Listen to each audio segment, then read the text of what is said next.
আমাদের এখানে আজকে দুটো লাশ ছিল। এরা হচ্ছে ভারতীয় আরপি বন্দী, প্রায় 2 বছরের মতন। এরা আমাদের শরীয়তপুর সদর হসপিটালে মর্গে ছিলেন। এখন আজকে ফ্রিজেই ছিল দীর্ঘদিন। বিভিন্ন প্রক্রিয়ার মাধ্যমে আজকে তাদের আনুষ্ঠানিকতা সম্পূর্ণ হচ্ছে।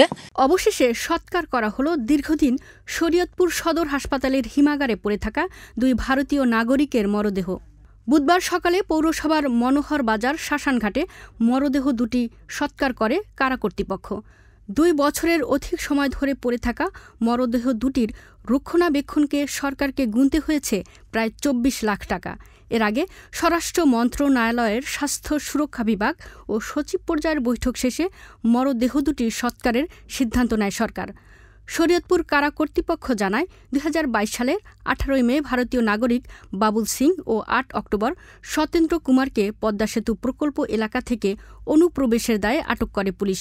পরে তাদের কারাগারে পাঠায় আদালত। 2023 সালের 18 জানুয়ারি সতেন্দ্র কুমার ও 15 এপ্রিল মারা যান বাবুল সিং। এরপর থেকেই মরদেহ দুটি সদর হাসপাতালের হিমাগারে সংরক্ষণ করা হয়। পরে কূটনৈতিক আলোচনার পর মরদেহ দুটির সৎকারের সিদ্ধান্ত নেয় সরকার।